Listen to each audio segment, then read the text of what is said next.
Brother, we are not hearing you. Are you speaking or you are on mute?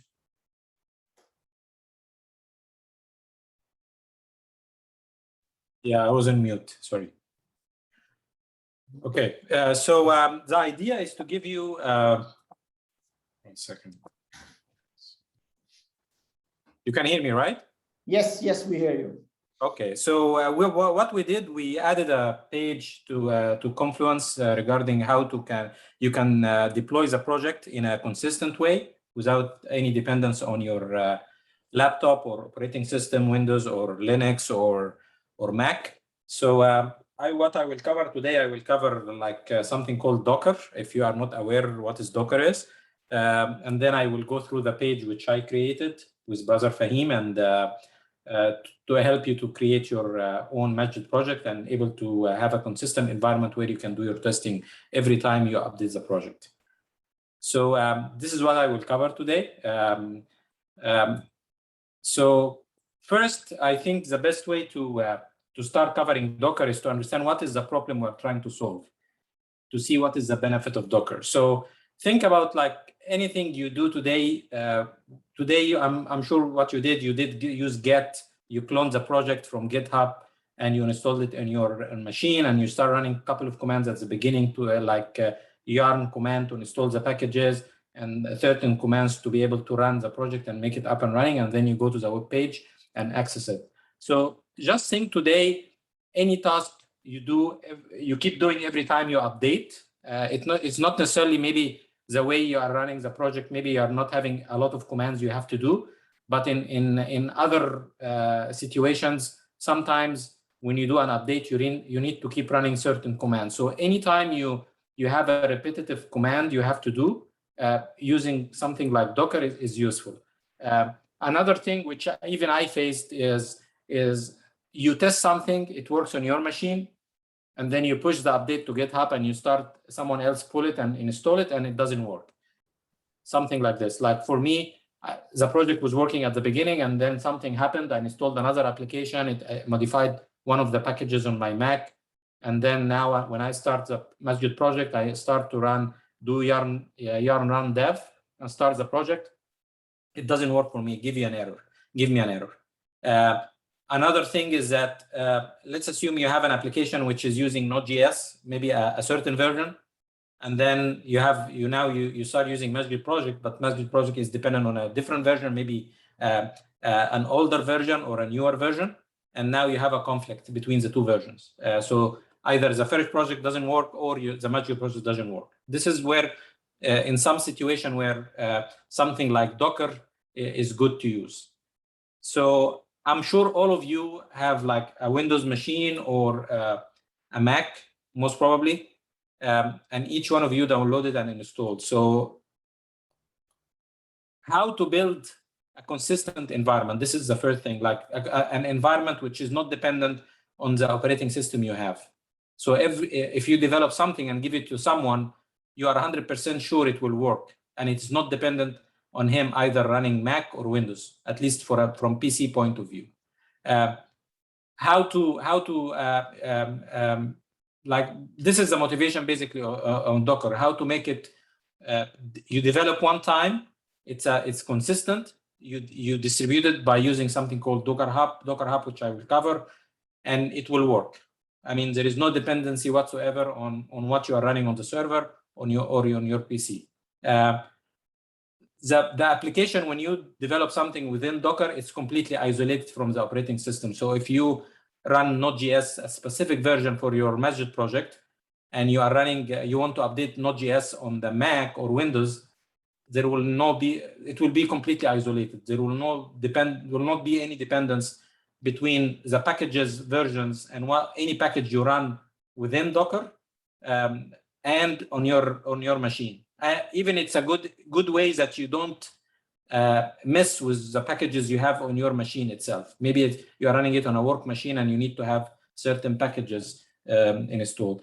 The second thing is that it's very efficient because the other way to make it isolated is to build a virtual machine, something like using some VMware technology or VirtualBox from Oracle, which is an open source, which I can show you, where you can create a virtual machine, either Windows, Linux, and then install the project and run it. And it will be as well isolated. But at this stage, when you do that on VirtualBox, you have to install an operating system. And most of the time, you can see that the operating system, it is the main thing which is eating your memory and CPU. So when you use containers, it's very efficient. It uses the resources which it needs, and you don't need to assign any additional resources, because basically you are using the operating system you are having on your machine, and then adding some memory and CPU for the container. You don't need to repeat this. The other things, sometimes licenses as well, because when you install multiple virtual machines for each application, you need to have operating system, and sometimes you need to license this operating system as well. This is just what I said, which is repeated. I will leave it. I can share with you the slides so you can take it and read it. So if we go to the container, you will see you have your infrastructure, which is your laptop, which is your hardware itself. And then you have an operating system. Either you are running Windows or running Mac. And then you have a Docker, which you need to install something on your machine. And then this Docker, this is where the application will run on top of Docker. This is how simply the architecture is. So you are not installing any additional operating system. So what will happen is that Docker will be like the layer handling the communication between the things under it, which is using some stuff from the operating system and the infrastructure, hardware, CPU, and memory, and storage, and networking to be able to communicate to the outside. And then upward, northbound, dealing with the application and what the application need from resources point of view to be able to operate and communicate, basically. So if you compare this to the other way to do it, you have your laptop, Windows or Mac, and then you need to install something called hypervisor, which is an additional software. So on Windows, you have something called Hyper-V, which is a way to install virtual machines running on top of it. On Mac, you have different ways. You can install software from VMware. You can install a software from Oracle. I'm not sure if Oracle can. I think Oracle also can be installed in Windows as well. And then you run the application on top of it. But here you can see the difference between this slide and this slide. Here is the application doesn't have an additional host operating system, but here you have to install an operating system. So you have to install like Linux or Windows, depending on how you develop your application. And most of the time, this guest system, which is this one, is the one which eats a lot of CPU and memory. So it's not very efficient use of resources. At the end of the day, the apps running will use certain CPU memory and networking resources, which it needs, and you don't really need this. This is where Docker is very efficient of using resources. Also, because it has a small footprint, it's very quick to boot up. When you start a container, it's very quick. It's just like less than a second, you will see that a container up and running. This is a couple of differences between the two models. Like the container, it's consistent. The virtual machine also is consistent because you will be dedicating a virtual machine to the application. It will be isolated as well. In the container, the same thing. Your application will be completely isolated. You see where Docker is good because overhead is less because I don't need this piece of operating system, as well as the storage is less because I don't need any additional storage to install the operating system as well. I'm using what I need only for the app and sharing the resources which is already available on your PC to be able to run my application. The components, you have the Docker engine, and in the Confluence page, I did put a link of how to install Docker engine. There is one for Mac and one for Windows you can install. And then to be able to communicate with the Docker engine, you use the CLI to be able to interact to run some Docker commands. I have also in the Confluence page, I added a link for you to be able to start getting the images, running container, mapping volumes, and all of that. You will see that in the Confluence page. So you have the Docker daemon, which is when you install the Docker engine, you will application, you install it on your laptop. And then you use the CLI, Docker CLI commands to be able to interact with the Docker daemon. And the CLI help you to configure networking, because when you configure you run the container, today when you run the Masjid app, you do yarn run dev, which will start the application and it will put it on port 3000, and then you type localhost colon 3000, and then you will get the Masjid page in front of you. But this 3000, when you run the container, it will be running within the container. It is not visible from your PC. So you will see that in the example I was putting in the Confluence page, you will run it, and it will be running on 3000 within the container. And then from network perspective, to be able to access from outside, you can map a port on the host to a port on the container. Like if you choose 3000 within the container, you can choose 3000 on your PC to run it, or you can use different ports. So if 3000 is used by another application, you can use 3001, whatever. Running this container also is useful because you can run multiple containers. If you have like the main Masjid, clone the main Masjid project, and you did some development and you want to run the old and the new, you can spin up two containers, one for the old Masjid project, which you have in a folder, and then another one for the new Masjid project, completely isolated. You can, both of them will be running within the container on port 3000. Outside the container on your machine, you can use 3000 for the first one and the 3001 for the second one. And completely isolated, completely different code, everything is running and published, and there is no any dependency between both of them. This is very, very, very nice way to do a consistent way of testing. Another thing is the volumes, and assuming that you downloaded the Masjid project in the container, you don't want every time you want to run the containers, you don't want to be creating the image again. What you want to do is that you want to develop on your machine, and immediately everything is in the container. Imagine you have a virtual machine running. You need to update the files. You need to, every time you do some development, you go to that virtual machine and update all the files in the virtual machines. We don't want to do this. This will be a waste of time. So Docker has something called Docker volumes.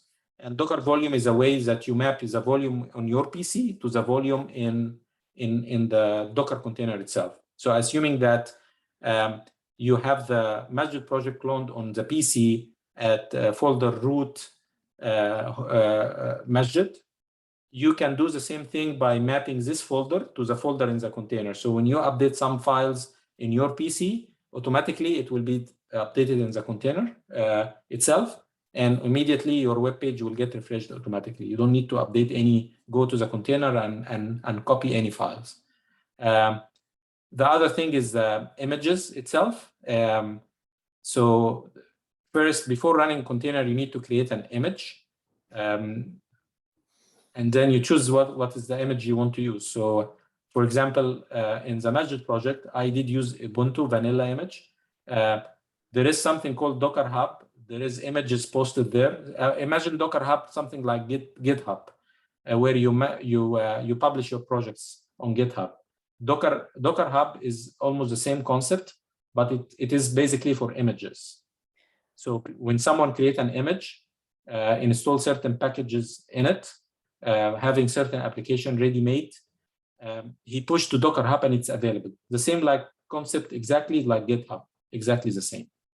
All of this is managed from the CLI, and the CLI have an API request to the Docker daemon. Even if you use, you can use as well VS Code. I think there is a plugin for Docker as well. I didn't use it, but it is available, where you can do all of this from the VS Code. I think it has a plugin for that. One of the important things is the images. the first thing before you run the container, you need to create the image. So for example, I'm using an Ubuntu image. I'm having Mac, but I'm using Ubuntu image. When you start running Docker image command to be able to build the image, if the image is not available in your machine, it will go to Docker Hub and pull it based on its name. You can pull your images, you can publish your images on Docker Hub, and other people can can pull this image and use it. Every time you do a run command in a Docker file, which I will cover later, you create something called the layer, and the layer is just read only. The last layer is the write, which every time you put a run command, you do a write to this layer, which is this one, the thin write layer, and then it will create a new image. Like you see on the Confluence page, I have one run command, so I have a single layer. But if I divided whatever I'm doing in the run command, like first time I'm doing yarn under Masjid project, this is a separate run command, and then I go to the Masjid client folder and I do another yarn command with run. It will create another layer, and so on. In the example in the Confluence page, I just put one run command and everything in it. That means that it will just create one layer. When you have another container, Docker daemon, which is the software you install on the machine, it will check if you have these layers already available. It will just use it. All of them is read, and it will just write the updates and whatever you do as a run command to this last layer. And this is where the efficiency happens, that if you have the layer already there, you will just use it as a read only write at the same write layer at the top. That's it. This is just a summary, and I will just go quickly to the Confluence page. Any questions so far? Yeah, that's good. I think. Yeah. So are you guys following what Brother Hisham is talking about, or are you guys just spending time? I would like to see thumbs up or thumbs down. I'm just going, sorry, I'm going quickly. I'm just trying to put yeah, I know. And I want to make sure that finish before 10.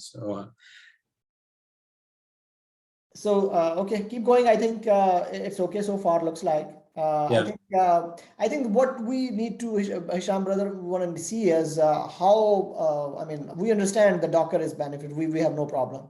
We want to understand how to set it up, right? That's really what we want to be interested in, most people. Yeah. So in the Confluence page, there is an installation. I didn't put in it because I don't know what you are running. You may be running any a Linux virtual machine. Like you can see my screen. I have VirtualBox. When I had the issue with my Mac, when I started to run the Masjid project, first I tried to add a Linux machine. So I had this Mint machine, and I installed the project on it and installed all the packages needed, and it works. But it's very heavy. It needs like 2-3 gig of memory to run, and then certain CPU to run based on the specs of the machine. So this is the first option. You can do that, but you have to install operating system on it. Here, you install the Docker installation. You go to the installation. This is the link. If we click on this link, it will take you to the Docker page itself. To be honest, I didn't want to make the page huge for no reason, and maybe whatever I will put in the page will get updated. I started this way, and then I deleted everything, and then I said, let me just put some small information and then point you to this link. And based on what operating system you are running, you can install your Docker desktop for Mac or Windows. I have it running here. Sorry, I have it here, which is this one. So if I go to the dashboard, you will see this is the Docker desktop app you will install, depending on your operating system, and it has everything in it. So you can manage everything from here as well, but I usually manage everything from the just the command line. So I don't know if you tried it already or not, but it's a very nice tool. And then what you do is that after you do the installation, you just go to the command line and you start doing the commands, which I will show you now. So you can do For example, Docker images. I have two images. One I created for using Docker Compose, and one using just my container using the Docker file. So just go to this link, and it will show you how to install. This is just, I put the installation for Git. I'm sure all of you have it already, but just in case, I just put it here. And then to be able to create the container, you always define something called Docker file. So Docker file, you can put it anywhere. I just like have the project, and I put it at the root of the project here. And then you start typing the command. The command has certain syntax you have to follow. You can cut and paste this and use it as well. So basically, the first command is from, from. After that, after from, you put what operating system you want to use. This will pull an Ubuntu container image, basically. So this is the container name Ubuntu. It will go to the Docker Hub and pull it. So, brother, I'm sorry. So the Docker file is like a script file, right? So what are the scripts I want to run for my project to get started? So Docker file is kind of a template which is given to the Docker, which it goes through all the step by step. Okay, go create the repository, get the run the yarn or whatever you do it manually. It just will automate this process and create an image out of it. Is that correct? Yes. So the Docker file is basically for you to create the image which you will use. Assuming you will installing an operating system. Think about installing an operating system. So the Docker file is the script which help you to put all what you need to be able to build this image, to be able to run container from. Think about this as if it is the class, and then the container is the object out of the class. So every time you build the image once, and then you can start multiple containers with different specs after that from it. The same like when you have a class and then you instantiate an object out of this class. Think about it this way. So brother, where it is, okay, so this is the CD home where it is going and getting the clone, like a line number 11. Yeah, so this one is going to Docker Hub to pull the Ubuntu image. Ubuntu, CentOS, different type of container. You can put your container and pull it as well. So from Docker Hub. So this is Ubuntu. It will go and search. Why Ubuntu in our case? We could get the Mac container. Why you picked Ubuntu in this case? I'm familiar with Ubuntu commands. I mean, like most of when I create a Linux machine in work or something, I just use Ubuntu. The good thing about Ubuntu as well, it's available everywhere. It's widely used. So if you face an issue, like with something in it, I mean, you can do search and Stack Overflow, and most probably you will find an answer. So so that's the reason I did. Okay. And at the beginning, I did pick one of the React containers, but I had some conflict in the packages. So since you are using certain packages, I said, let me pick a vanilla Ubuntu 2004 image, and then I build everything on my own to make sure it works. Because I had some challenges. So if I'm using a Mac, for example, and I don't want to use the Ubuntu image, what would I do in the from? Would be... I'm not sure if there is an image for Mac on Docker Hub. I never use that. I see. My recommendation is to use one of the Linux images. But Mac is also free. What is it called? A free BSD or some standard, right? Mac is also kind of some flavor of Linux, no? It has some flavor, but I'm not sure if Apple is posting it as people to use it. It's only used on their hardware. Okay. I'm not sure if it is available. But for me, this is me. I usually pick Ubuntu because Linux is widely used. If I face an issue with the container, some issue with package, some issue with the command, it's widely used. It's very easy to Google it and find an answer for Ubuntu.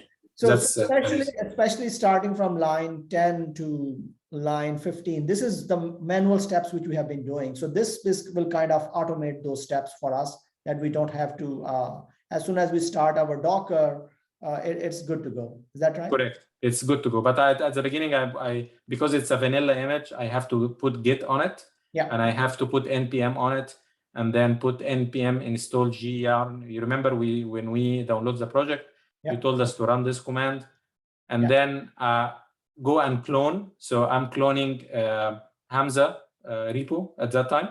Okay. And then you go to the folder and do the yarn command, and then to go to the client and use a yarn command. And then here is the work directory. This is the default directory. So if you want to connect to the container or run any command without doing cd, it will run it under this directory. This one, environment, Debian front end, non-interactive. I did face some issue when I was doing the apt-get install, get an npm, where there is some prompt for answering certain things, which was not taken by this -y, which is usually yes, do yes. So that's the good thing, that you just Google and found that you can put this to just make it not interactive. So one more question on the repo you created. So is this repo available for me to open in the Visual Studio also? This one?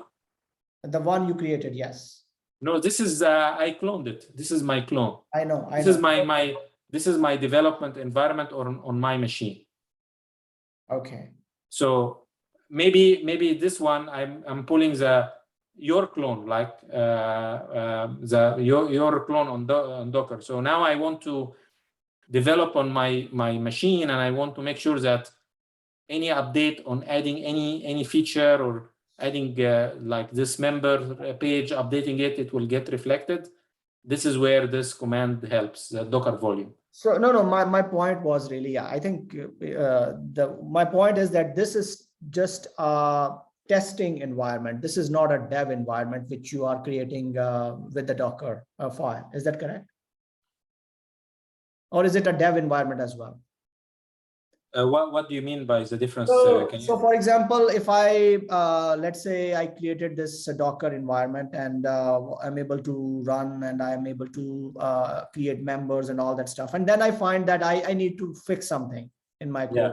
So where will you fix? You will fix in your repository somewhere else, repo you created somewhere else, or you will create update in the repo which is installed inside the Docker. No, that's the reason I'm using the volume. So I'm updating locally on my machine. Okay. The moment I update locally on my machine, it will get updated within the container, because I'm mapping these two folders together. Okay. Got it. So you see, when I do the container, the clone will be under Masjid, under home. Okay. You see, I did here cd home, and then I did the get clone. So get clone will download the Masjid folder under the home. I see. Folder.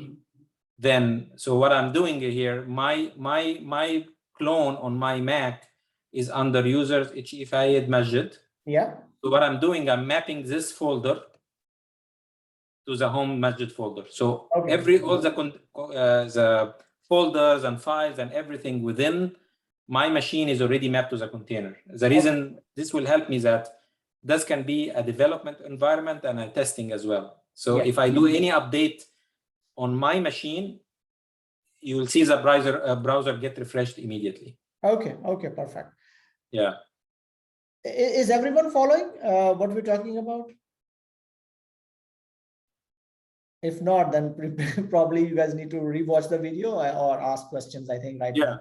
So one thing I want to point out, we talked about the line number 1, the choice of Ubuntu as a base image. That choice should be decided based upon what we're going to be using in production. So I'm not sure. Good point. Yeah, good point. Mac OS does not have a base image. Mac OS is a pseudo open source system. It doesn't have a base image. Mac OS is not something that you can actually build on top of. Right. Every other Linux system is available, should be available on Docker Hub. So if you're going to deploy this in Heroku, let's say we're going to deploy it on some Ubuntu base image, or we're going to deploy it on a CentOS base image. That's the kind of image that we should use here. So correct. Good point. Yes. That way things remain very consistent between our dev environments and what we are finally going to have in production. Perfect. Yes. Yeah. Okay, okay, that's good. So anything else, brother? Fine, brother Hisham. Is there more stuff? No, I was hoping to no. do some demos on this. I mean, there is, we can talk about it, but Brother Hisham, if we can do a demo, even if we don't do this with the main repo itself, but if we can just fire up a browser and show, hey, using Docker, I can pull up, I can immediately start off a web service, any kind of web service that is available publicly. Yeah. So that will, like, you can say Docker run in it, Nginx. So that will immediately, like, for example, start off, or well, whatever examples you have. So a demo would really help you. Yeah. Yeah, no, I think we should start ours. We should not look at anything else. We should look at ours. Yeah. So I'm like here, I already created the container, so we can say Docker start, and then just run this. Can you maximize that image? Yeah, I would like you to run that command. Sorry, maybe I'm interrupting way too much. The command which you were showing me in the Docker file, Docker run. Okay. And then I want to see when you make a change, it is basically. Oh, okay. Yeah. Okay.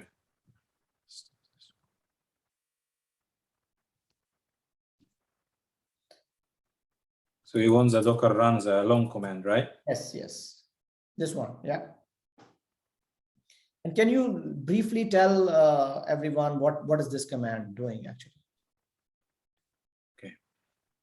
So this command is, let us go back a little step. 1 second.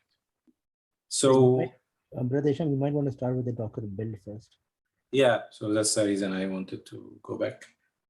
So the first, first we have the, you have to go to the directory where the Docker file is. So I went to the managed directory.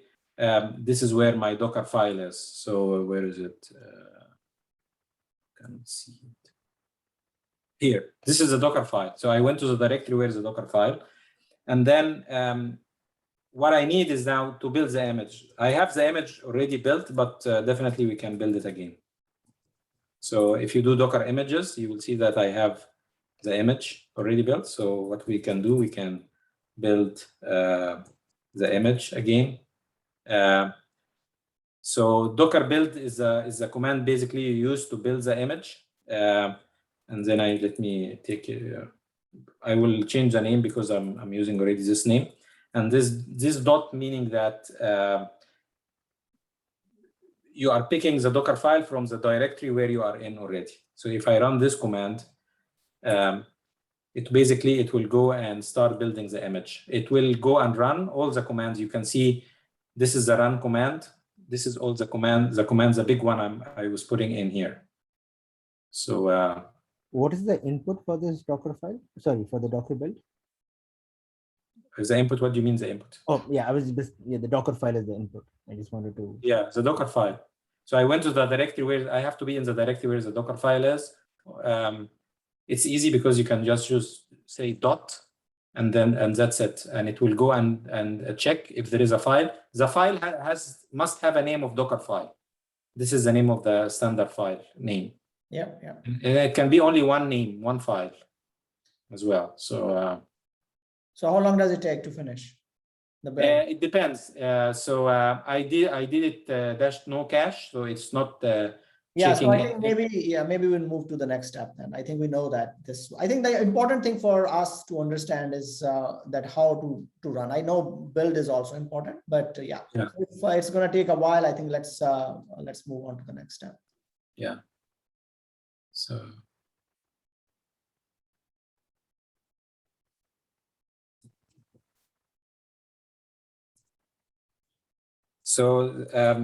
So here you will see I have my images. So I have the image, this one, for example, or this one. So after I have my images, now I have the image.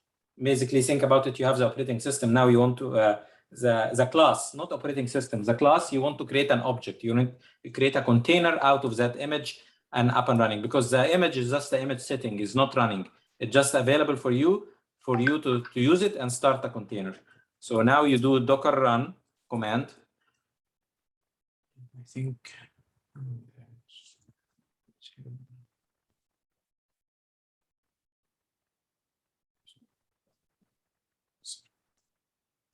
So here I will do Docker run. This is the command to run. D meaning I think D mean de-associated from the container, because when you run the container without the -d, it immediately after you finish, it will take you inside the container. If you do D, meaning that you are running the container will be running in the background. You run it in a de-attached mode. Yeah. -IT is to make sure that you can send. It will be interactive, and I think T is a standard input or something where you can send commands to it, to the container, because I'm sending a yarn run dev command to the container. -P is the port, because when you run the container, this is the port on the host, this is the port on the container. So 3000 will be on the container. It can be, if you run 5 containers of Masjid project, all of them can run on 3000 inside the container, but each one of them need to have a separate port on your host itself. So I don't have anything running, so I'm using 3000. I can use anything. If I run 2 containers, one of them need to be 3000, and the other one need to be at least 3001 or something. -V is volume. So what I'm doing, I'm mapping my folder where I did clone the Masjid project in to the folder which is home. This one should be Masjid. Okay. I think this is a different container. Sorry, one second.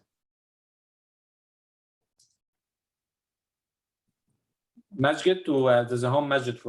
Basically, what I'm doing, I'm just mapping the clone folder to that folder. So in the container, so when I do an update, automatically it gets updated. And then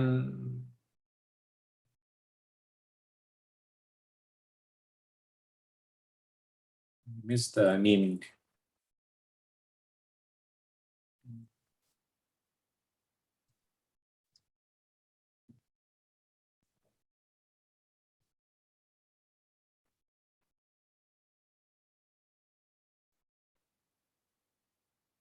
Dash name is the name of the container, and this is the image name, the name Masjid, and then I'm running yarn run dev when I start the container. So this is a container. So it's started. If you do Docker PS, it will show you the container. So the container now is running. It is running at here is the 3000 inside the container and 3000 outside the container. If you do ls off,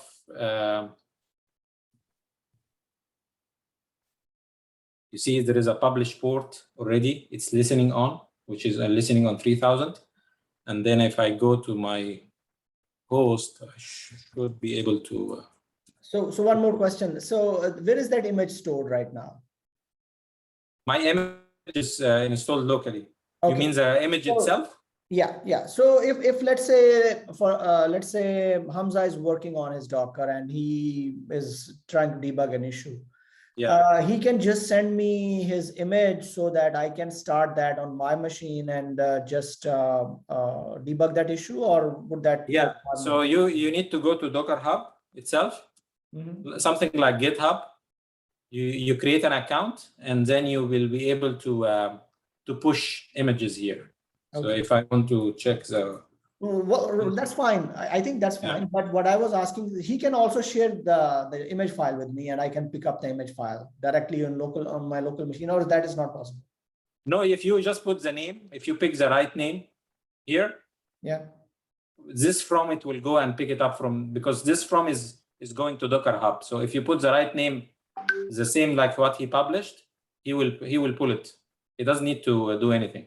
No, I get it. But what I'm saying is, if he gives me his image file, I can I run that also or no? So you're saying that it creates the image locally on your OS, right? Yes. So if he gives me that image file, that this is my image file, can you take a look? Can I do that? I'm not sure. I never did this. I'm not sure if it will be signed or something. I'm not sure. Maybe Brother Fahim no, but I never copied an image from someone locally. Usually we use Docker Hub to be able to pull and push images. Okay. So The way around that would be we could actually have a Docker Hub account for the masjid. It's as Brother Hisham said, it's very analogous to having a GitHub account. So we could have that where everybody could publish their images. Like for example, somebody who's working on the REST API, they can go ahead and they can just publish their image as part of the workflow, and somebody else can also just pull that in as part of their workflow. Okay. The other scenario is whenever we commit it, we add the Docker file. So even if somebody doesn't have the image, it's very trivial to build the image by just doing a Docker build.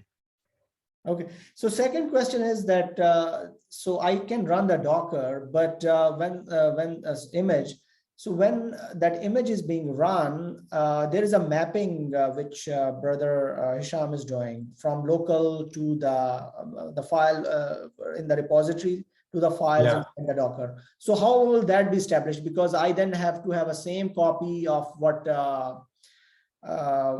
Hamza has. Is that correct? Or I should be pointing to the same GitHub also in my local folder for me to debug it properly. No, after I finish the development, if things are, we'll follow the process of GitHub, whatever we agreed on. Okay. Either I push it and he fork it, or he pull my like for me, I'm having like on here.